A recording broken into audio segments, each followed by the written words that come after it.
Kenapa ada ulama yang tidak setuju dengan konser musik slang di Aceh?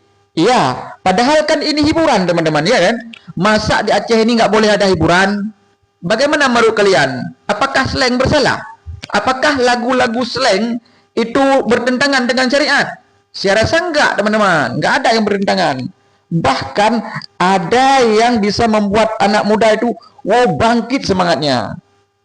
Tapi menurut saya teman-teman, saya nggak setuju kalau penyanyi slang itu tampil di Aceh khususnya. Kenapa?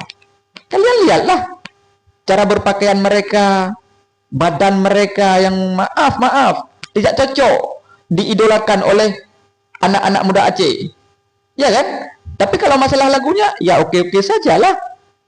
Dari situ mungkin ulama melihat jangan rusak generasi Aceh ke depan gara-gara penampilan slang.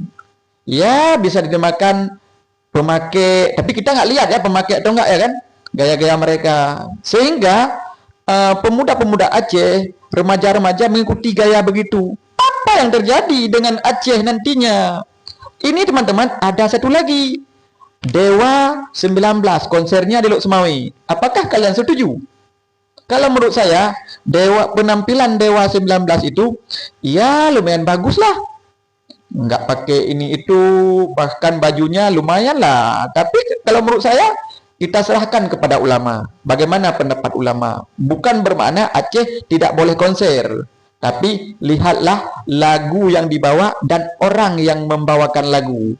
Supaya anak-anak muda remaja Aceh itu mengidolakan mereka.